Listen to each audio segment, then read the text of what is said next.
আপনাদের মনে করে দিই, মুস্তাকিম সর্দার কুলতলিতে নাবালিকাকে ধর্ষণ খুনে যে ঘটনায় ফাঁসির সাজা হয় মুস্তাকিম সর্দারে, এবার ফাঁসির অত্রে হাইকোর্টে ধর্ষক খুনি, কুলতলির ধর্ষণ খুনি ফাঁসির সাজা, নিম্ন আদালতের বিচার চ্যালেঞ্জ করে মামলা। আরো বিস্তারিত জানাবে অর্ণব, রয়েছে আমার সঙ্গে। অর্ণব, দেখো, এই খুনি ধর্ষক এখনো পর্যন্ত বাড়িপুর আদালতের যে রায় বা সাজা তা সেই অনুযায়ী সেই ধর্ষক খুনি সে কলকাতা হাইকোর্টে আজ মামলা দায়ের করলো এবং তার মৃত্যুদণ্ড যাতে না হয়, অর্থাৎ তার ফাঁসির সাজা রদ চেয়ে বিচারপতি দেবাংশু বসাকের ডিভিশন বেঞ্চে তার আইনজীবী হাবিবুর রহমান দৃষ্টি আকর্ষণ করে জানান যে একাধিক বিচার প্রক্রিয়ার ত্রুটি রয়েছে এবং এই ত্রুটির মধ্যে সব থেকে ত্রুটিটা বলছে যে এই মুস্তাকির রহমান তার বার্থ সার্টিফিকেট অনুযায়ী সে নাবালক।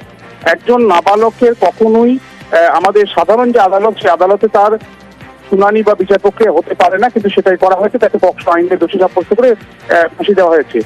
এছাড়াও সর্বশেষ তার সাইকেলে দেখে বলে যার সাক্ষ্য নেওয়া হয়েছে, সেই সাক্ষ্য গণ্ডগোল রয়েছে বলে সে দাবি করছে। এছাড়া একাধিক জায়গায় সব থেকে বড় অভিযোগ এই ধর্ষক খুনির, তা হলো কেন্দ্রীয় হাসপাতাল কল্যাণী এমস তারা পোস্টমর্টম করেছিল হাইকোর্টের নির্দেশে, সেখানে কোনো স্ত্রীরোগ বিশেষজ্ঞই ছিল না এবং এই পোস্টমর্টেম রিপোর্ট যেটা দেওয়া হয়েছিল তাতে ডিএনএ কনক্লুসিভ এরকম কোনো রিপোর্টও দেয়নি এবং ধর্ষণের সরাসরি কোনো প্রমাণও নেই। এইরকম আবেদন রেখেই তার ফাঁসির সাজা রচ্ছে আজকে আপিল মামলা করা, জরুরি ভিত্তিতে সেটা লিস্টিং করা।